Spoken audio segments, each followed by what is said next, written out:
The Buckeyes are getting a third year with Jeremiah Smith. Brandon Ennis caught 3 touchdowns last season. And then I ran into the problem of 3 Thoughts Thursday and Ohio State's wide receiver review preview ending because there are only 2 receivers with any production back on this roster. That's Jeremy Birmingham. I am Austin Ward. Welcome to The Beat, presented by the Waterworks. It is a fascinating situation for wide receiver you, Birm, because you've got the best one in the sport. You've got a senior captain returning, and then a whole lot of question marks. Yeah, it's a really interesting thing for Cortez Hankton to walk into. And I was thinking about it as I was preparing for this episode of The Beat presented by the Waterworks. And like, do you ever think about how wild it is that Brian Hartline became like a legend at Ohio State in the like for nothing that he did in his career before he got back as a coach, and he got into coaching on like a whim just to have something to do on the weekends, and then it's turned into 8 years later him being the head coach at South Florida, being a guy that Ohio State fans were desperate to never have leave their program, and now you get a coach in Cortez Hankton who has coached multiple first rounders, developed multiple first rounders.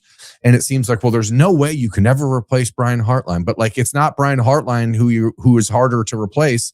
It's Carnell Tate. It's the guys that have come before them. And I think that that's ultimately the biggest challenge that Cortez Hankton's going to have. It's not going to be recruiting talent to Ohio State. It's going to be about reestablishing the culture of Zone 6, of the wide receiver room at Ohio State that for the last 13 years, we've talked about it so many times in this span of our careers.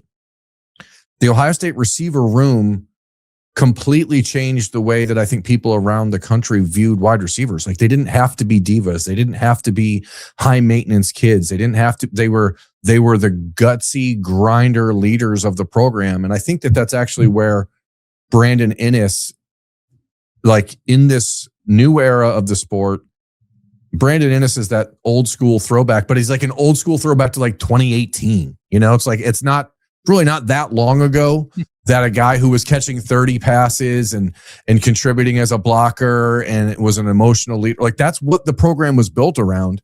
And then you met guys like Jackson Smith and Jigba and Garrett Wilson and Marvin Harrison and Jeremiah Smith, and like the everything's elevated, but the things that made the room special were always the guys like Brandon Ennis, the Terry McLaurins, the Johnny Dixons, the Paris Campbells.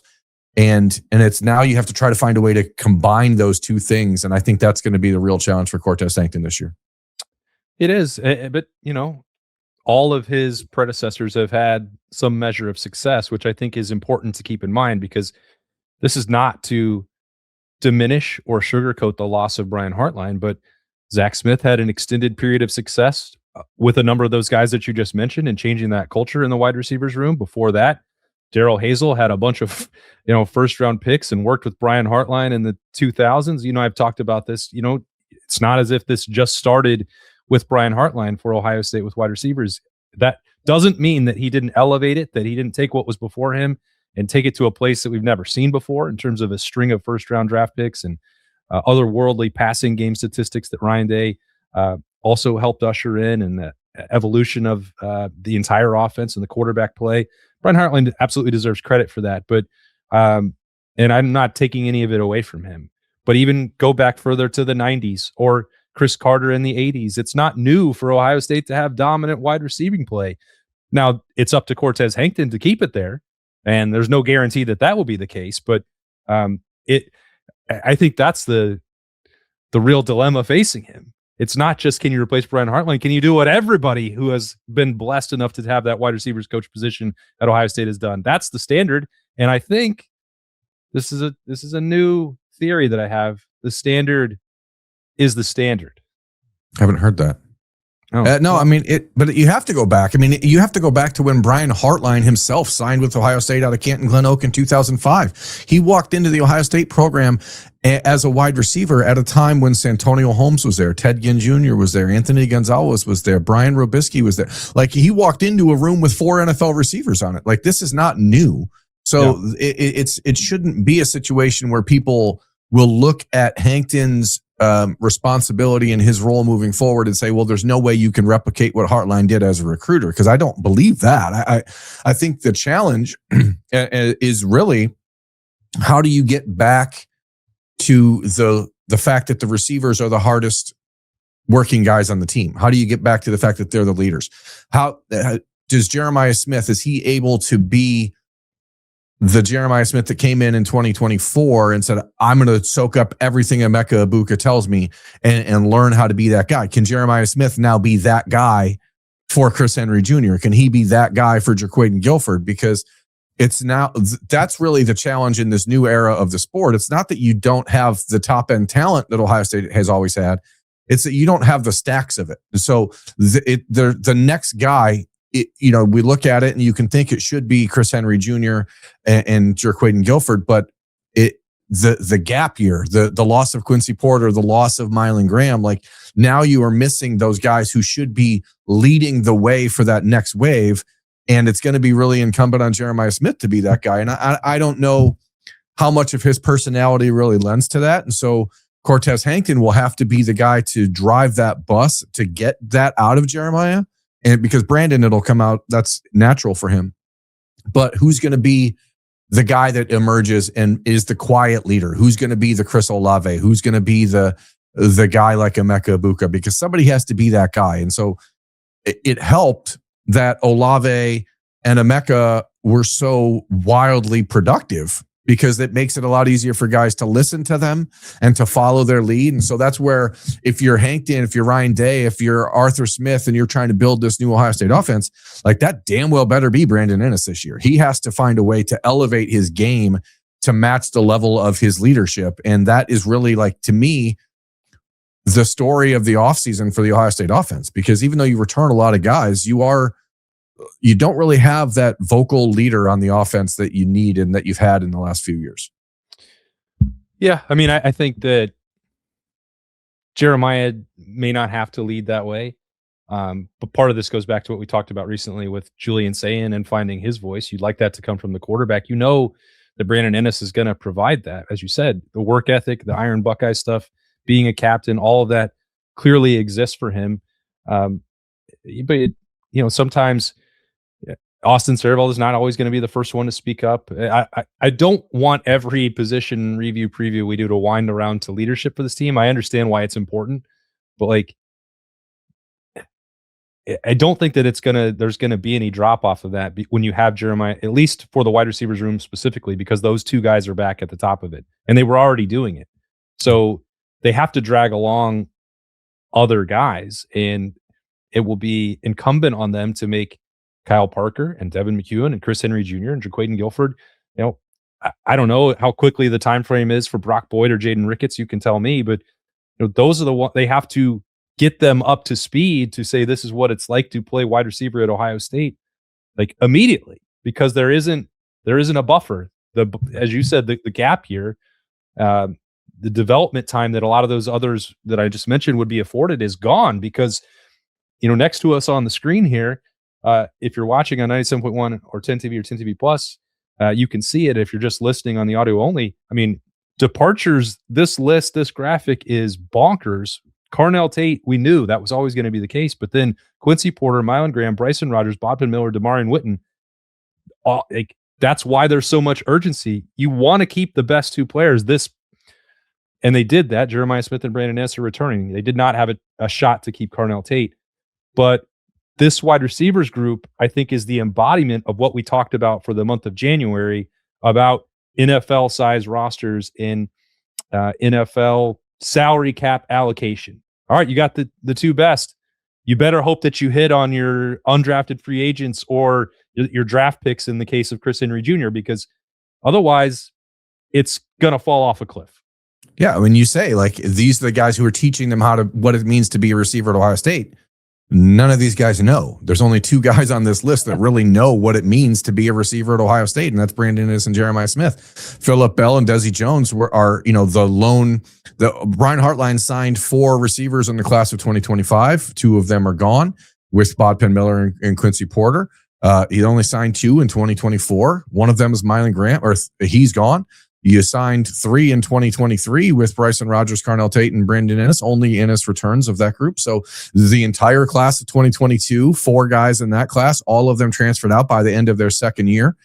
It's been an interesting couple of years at receiver, but it's been able to be mitigated because you had such elite top-end talent that you didn't really care that much about the guys in the middle, because the guys in the middle were replaceable. The guys in the middle now are not.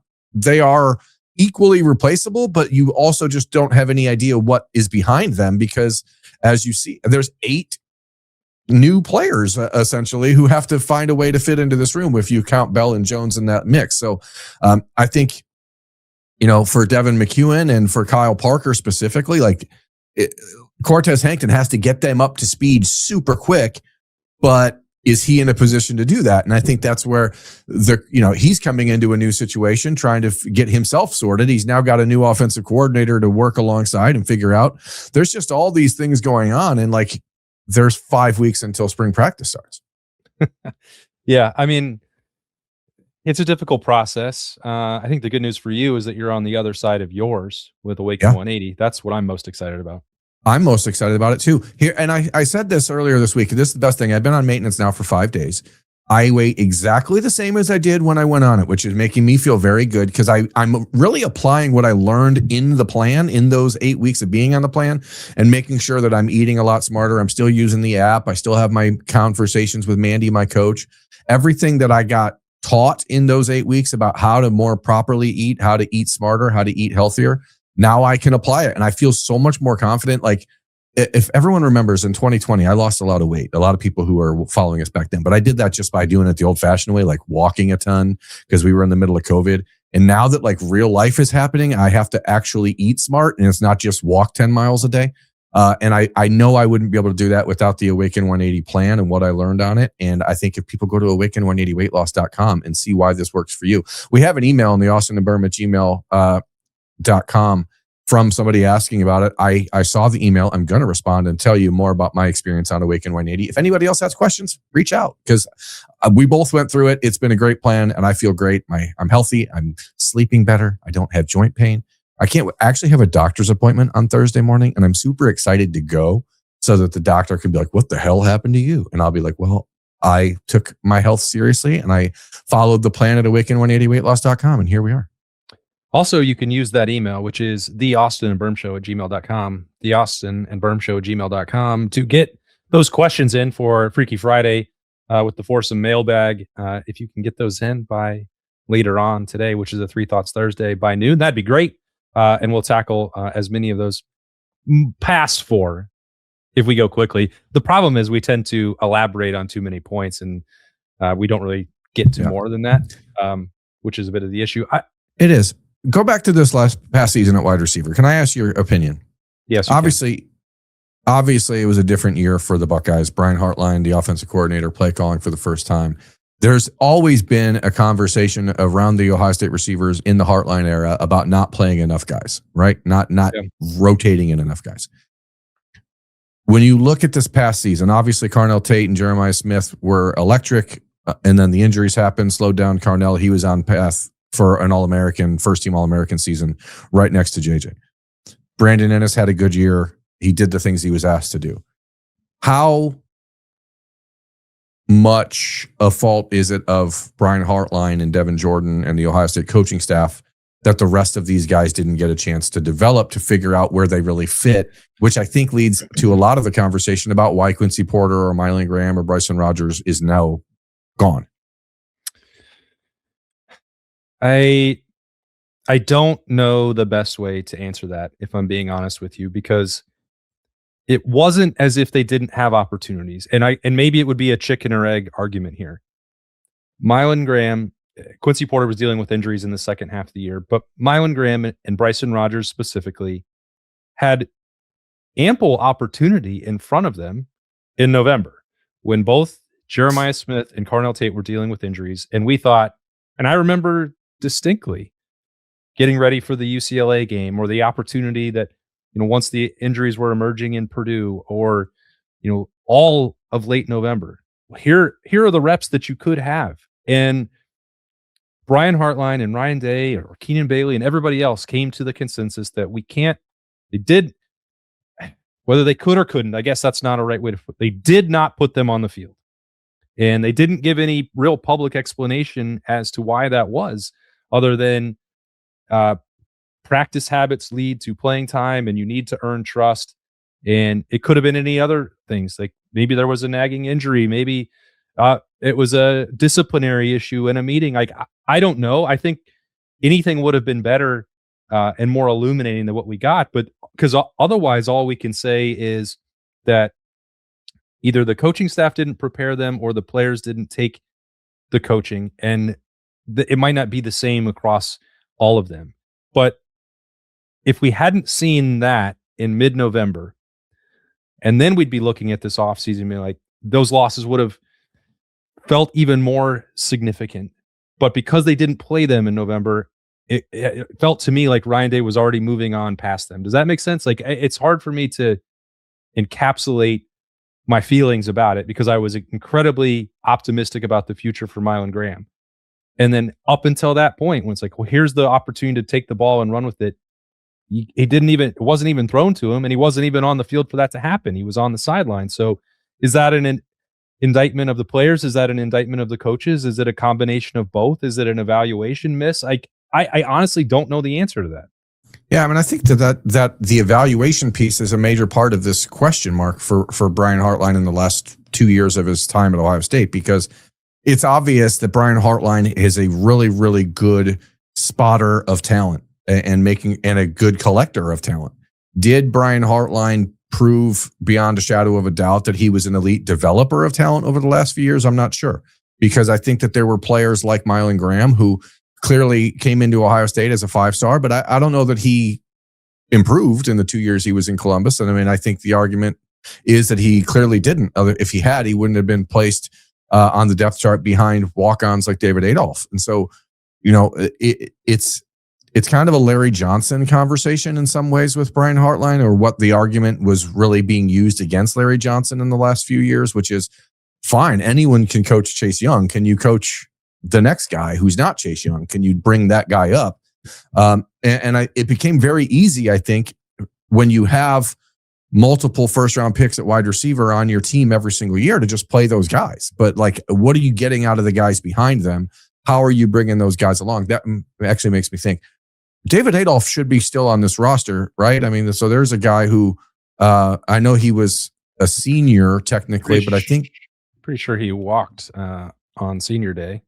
I think he did, but I'm wondering if he's still going to be around, because I know there was some conversation about him maybe being a transfer somewhere else, but that Ohio State didn't. Okay, well, I don't know the answer to that one either. So it's at least, maybe that's a nice surprise. You know how you got the 5th year out of CJ Saunders and stuff like that. Maybe you just get an extra year here out of David Adolph, because he would actually be a pretty valuable piece to bring back, especially for Kyle Parker and Devin McEwen. But ultimately, the question now becomes, who does Cortez Hankton like pour himself into, and who are the guys that you'd think that Kyle Parker, because of the time at LSU, would be a guy he's familiar with and knows, but who's going to be the guy to bring along so that Jeremiah Smith can't be triple teamed every single game? Because there has to be someone.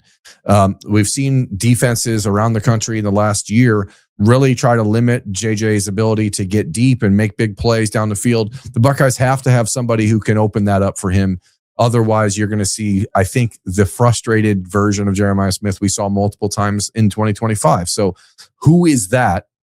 Does it have to be Chris Henry? Does it have to be Brandon Ennis? Can it be Kyle Parker? Is it Phillip Bell? I mean, who's the guy that is going to give you something that you're not expecting? Because that ultimately, I think, will determine where this room goes. Because in the last few years, you've had a real good idea going into every season exactly what to expect from your top two, and you got it. Whether it was Marvin and Mecca, whether it was Mecca and Jeremiah, whether it's Jeremiah Carnell, like, you knew what you were going to get.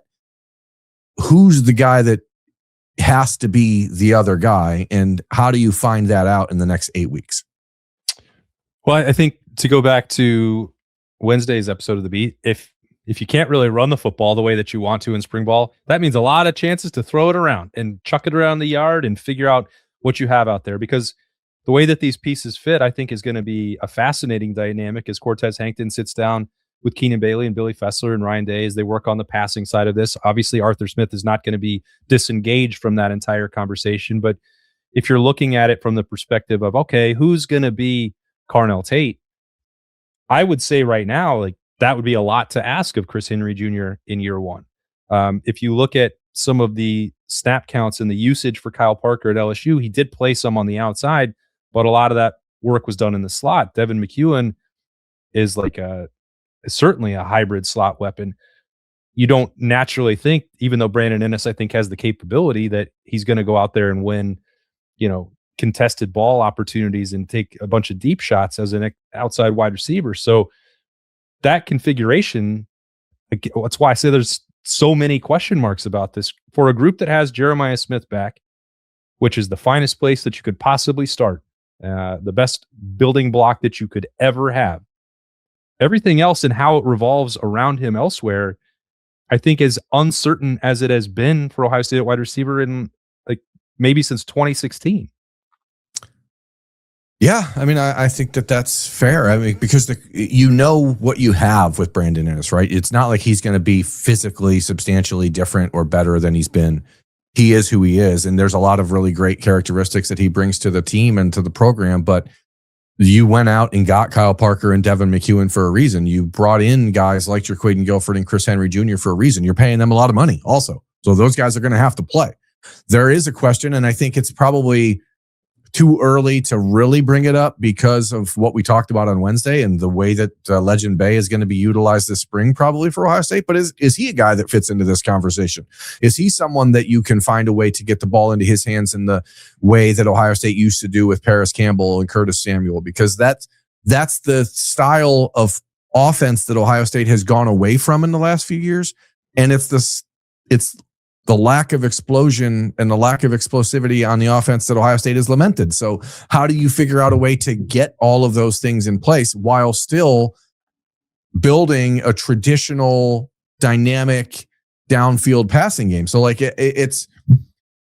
think that's what makes the Arthur Smith hiring so interesting, because this has to be a combination of mentalities and approaches for Ohio State. And is Cortez Hankton ready to be that guy? I mean, he, as I said, he was instrumental in Malik Neighbors and Brian Thomas at LSU.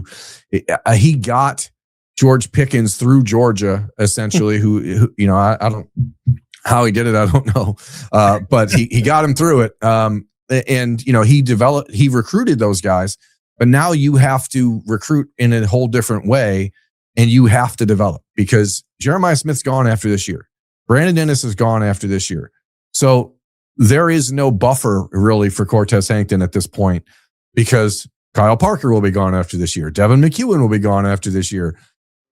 Well, Cortez, your work is cut out for you, because you not only have to take this group that has 8 players who've never played and turn them into productive, highly, efficient Ohio State receivers, but then you have to prove to the entire country and to recruits everywhere that you're able to continue what Brian Hartline has built by stacking the next guys. And so right now, the next guys are not necessarily cut and dried. I mean, we think it should be Chris Henry and Jaquaden Guilford. I personally love Brock Boyd. I think he's going to be a sensational college football player.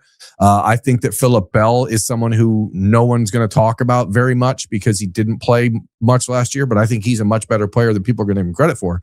But those are the guys that are ultimately going to tell the tale of Cortez Hankton as Ohio State's wide receivers coach, and not these first 4 that are going to play significant minutes for the Buckeyes this year, right? Yeah, well, Kyle Parker does have multiple years of eligibility ahead of him, but and that's not even worth nitpicking over, because everyone is a free agent every single year. So we can't guarantee that anyone is going to be back. That's why I said at the start, you have Jeremiah Smith back, you have Brandon Ennis back. That's no small feat. Every single offseason, just to take the Brandon Ennis piece, that includes this year, he's had teams trying to tamper, dating back to when he signed and every moment since then. People trying to get him to leave Ohio State. Oh, you're not getting the football enough. They're not using you correctly. What? Emeka Ibuka is coming back. obviously everyone is tampering at all times with Jeremiah Smith. So even just keeping the top two is not something I don't think that we should take for granted. But that's the world that Cortez Hankton is operating in, because he is in charge of the most famous, most productive wide receiver room in the country. And keeping it that way is a lot more challenging than it's ever been. And Brian Hartline did it to an incredible level. And he was faced with a lot of the same challenges, but and no one's going to feel sorry for any college football coach in this day and age. But I don't know that I would want to be stepping directly into the shoes of Brian Hartline if I was Cortez Hankton, if I would want that challenge. But he also comes into this position with more experience than Brian Hartline had, and he coached at both LSU and Georgia, and that doesn't happen by accident. So he is probably not fazed by that the way that I would be, and maybe you. I won't speak for you, but like that's it. I mean, again, I'm making it sound like it's a major negative. I don't feel that way. I just don't. There's so much uncertainty about it. And you think when you're building with a group that starts with Jeremiah Smith at the top, that everything would just magically be fine. And maybe that will be the case. And I don't think that they're devoid of talent on this list. Like, not at all. It's just a lot of people that we don't know. Yeah, I mean, and I think that the part that you mentioned, Cortez Hankton coming from LSU and Georgia, is worth mentioning. Like, this is not a guy who is getting elevated to the first opportunity at a big school in his career and isn't sure how he's going to handle the pressure of coaching at Ohio State. He's coached at Georgia and coached for Kirby Smart and worked with Brian Kelly. So like, you've worked with two very different personality types, and one coach who's very unlikable and one who's very likable if you're winning. And now you get to work for a coach who's very likable and winning. So and you go into a situation where, again, you're being gifted the most talented receiver on the planet. So you have an opportunity, if you're Cortez Hankton, to write your story. And I think people should look at the way that the hiring process went for him as a sign of exactly how high Ryan Day thinks of Cortez Hankton, and how highly the receivers that have worked with him felt about Cortez Hankton. But also, as the quote on the screen, we looked at everybody in the country when we brought him in on the visit. We had him go in the room with the receivers. By the end, they were all nodding their heads saying, "This is our guy." That was the response from Brandon Ennis, from Jeremiah Smith, from Phillip Bell, Desi Jones, etc. So it's not something where you are looking at Cortez Hankton as like a work in progress or a guy who should have to come in and learn on the fly. This is a guy that you should be able to count on and know is going to walk into the room and know how to run it. So like, a lot of the concerns about him as a coach that every single coach in America who leaves a job is hated by the people who rooted for him in that job. Like, that's just the way it goes. We saw in talking about replacing a legend, like Brian Hartline's reputation at Ohio State was as sterling and glimmering and shimmering as any coach in the history of Ohio State football. And the day after he was taking the job at South Florida, people thought, Brian Hartline's kind of overrated. I mean, if you think about it, I mean, wasn't really that good. I mean, anybody could recruit at Ohio State. I mean, it's just not the case. Like, so you go out, you find a veteran coach who's worked in high profile jobs, and you say sink or swim. There is no learning curve here for Cortez Hankton. This is your room, and you better make it right, and you better keep it on the path it's been on. And that's his job. To be clear, I have received confirmation while recording here that David Adolph will return for Ohio State. So he is a guy that will be helping Chris Henry and Jaquaden Guilford as Jeremiah Smith and Brandon Ennis and those guys bring those guys along. So that's actually a pretty big addition when you look at a fifth-year guy. So that's helpful. Well, I'm glad that you got that in real time, because to think back to what I said about November and that being a failure for Mylan Graham or Bryson Rogers, or perceived failure, like, David Adolph deserves credit for doing the things that earned the right to take that playing time. Like, I don't feel like Ohio State has still ever been in this business, and I know that Brian Hartline hasn't, of putting people out there that he doesn't believe can do the job. So, and again, that does feed into the dynamic of roster management for this offseason, where I have not personally sensed any panic or desperation that Ohio State had to match whatever offers were available to Quincy Porter or Mylan Graham or Bryson Rogers. And that goes back to the decisions that I think were made in November. So like that informs my opinion on that. And I don't know what that means in terms of productivity for David Adolph moving forward, but we've seen a number of times Reese Stockdale, CJ Saunders, you mentioned these glue pieces, Xavier Johnson before he became and emerged as a captain.